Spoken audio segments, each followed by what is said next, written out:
My name is Douaa Ahmed, and it is my honor today to represent Reverse the Trend Youth Project of Nuclear Age Peace Foundation.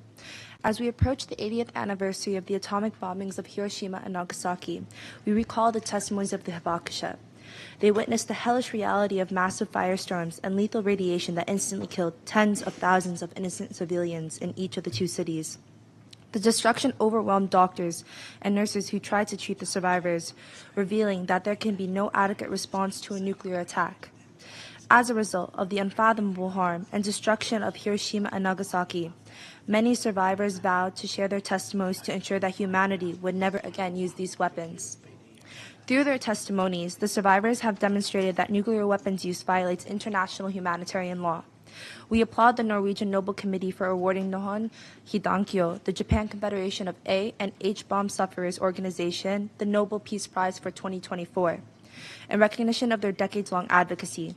Chair and distinguished excellencies, the nuclear weapon states have consistently failed to fulfill their legally binding commitment under Article 6.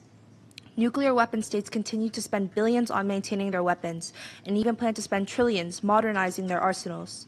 The relentless pursuit of nuclear capabilities undermines our collective right to a secure future, as they misallocate funds that could be spent on combating poverty, addressing climate change, and building a more equitable world. As youth, we believe that true security must rest on dialogue and equality, not the specter of destruction. Chair and distinguished excellencies, we warmly congratulate the states parties of the TPNW for convening the third meeting of states parties last March. In that space, youth voices were not only welcomed, they were heard. This is the kind of leadership we need in the non-proliferation regime. Chair and distinguished excellencies, as we recognize that nuclear justice is inextricably linked to fulfilling Article 6 commitments by the nuclear weapon states, across Kazakhstan, Kiribati, Marshall Islands, French-occupied Polynesia, Fiji, the Solomon Islands, and beyond, the legacy of nuclear weapons testing is not theoretical. It is a living reality. In this regard, we are alarmed that the global taboo against nuclear weapons use and testing continues to erode, which undermines the CTBT. In Kazakhstan, 450 nuclear tests at the Semipalatinsk nuclear test site exposed more than 1.5 million people to radiation, with health crises that persist generations later. In Kiribati and the surrounding Pacific, the UK and US conducted dozens of atmospheric tests, contaminating entire atolls and displacing communities, many of whom remain without recognition or reparation. The Solomon Islands, located near U.S. testing grounds, also suffered radiological exposure and ecological damage, yet still await meaningful justice. We ask you directly, have these stories not been enough to remind us of what is at stake? As youth, we demand a recommitment to truth, to accountability, and to ensuring that the mistakes of the past are not repeated.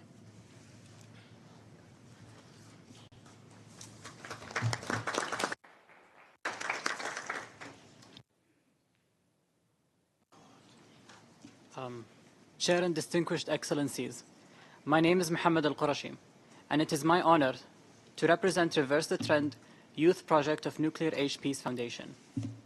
A promising step forward is Kazakhstan and Kiribati's UN General Assembly Nuclear Justice Resolution A/C1/79/L74. This updated resolution calls for the Secretary General to convene an international meeting dedicated to victim assistance and environmental remediation. We see this resolution as a critical opportunity to revitalize long overdue conversations on nuclear justice, reclaim political will, and recenter the lived experience of affected communities. Kiribati and Kazakhstan's leadership offer a vital platform to push nuclear justice to the forefront of disarmament dialogue, where it rightfully belongs. We further applaud the Marshall Islands for highlighting the nuclear justice conversation within the Human Rights Council. Ultimately, nuclear justice must be pursued as a moral and decolonial imperative, one that restores human dignity, repairs harm, and lays the foundation for a peaceful and equitable future. Chair and distinguished excellencies, this year marks 30 years since the adoption of the 1995 Resolution on the Middle East, a cornerstone of the agreement that made the indefinite extension of the NPT possible.